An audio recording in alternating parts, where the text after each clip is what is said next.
How's it going, kiddos? Handsome Jack Boy here, bringing you guys the third episode of my Battleborn Legendary Gear Guide. And in this episode, I'm going to be covering the Sentinel reset switch. Now, the percentages you see on mine may differ on yours. The actual effects and bonuses that these items give you, though, stay the same. It's just the percentages of these bonuses that can change. But anyways, mine has minus 17.73% buildable cost, plus 1.18 bonus shards per second, and the special effect of this legendary is that your shielded tier 3 buildables gain plus 35.45 shield recharge per second. Now, what you can do to get your hands on the Sentinel reset switch, there's two ways of actually getting this.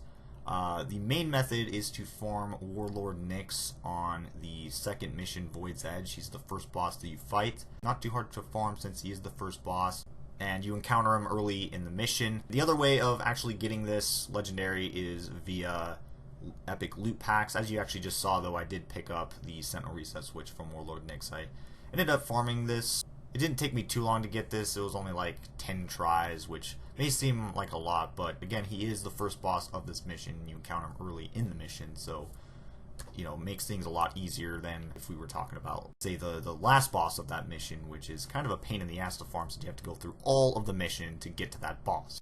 Now, right here, you get to see the legendary in action. I test out the recharge rate on this here tier 3 buildable. Remember, the increased recharge rate is only applied to tier 3 buildables, so this particular effect does not apply in campaign, which kind of sucks.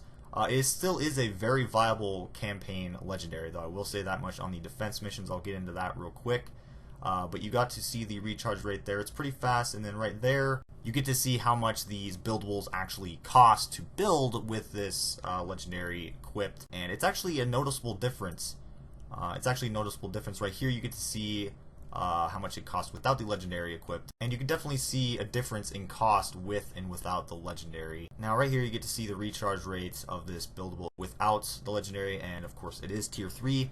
Remember, the effect only applies to tier 3 buildables. But I say the recharge rate is also noticeably quicker with the legendary. And I should also mention the fact that you regenerate shards, which always is a welcome addition. Like, I actually love that effect a lot. I currently am rocking a setup where I have this item and another item that have that same effect.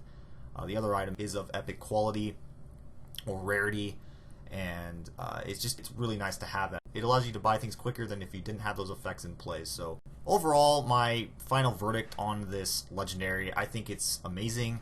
It's great for both PvE and PvP. I'm not really huge into PvP. I actually went into a bot match to record this gameplay. I don't mind playing with bots, though. That, and it's just a lot easier to show gameplay off versus bots. There's not really a lot I was doing in this match to win the match. I was just trying to show off gameplay of the effects of this legendary in action, mostly. So overall, I like it a lot. I have used this legendary a lot in PvE.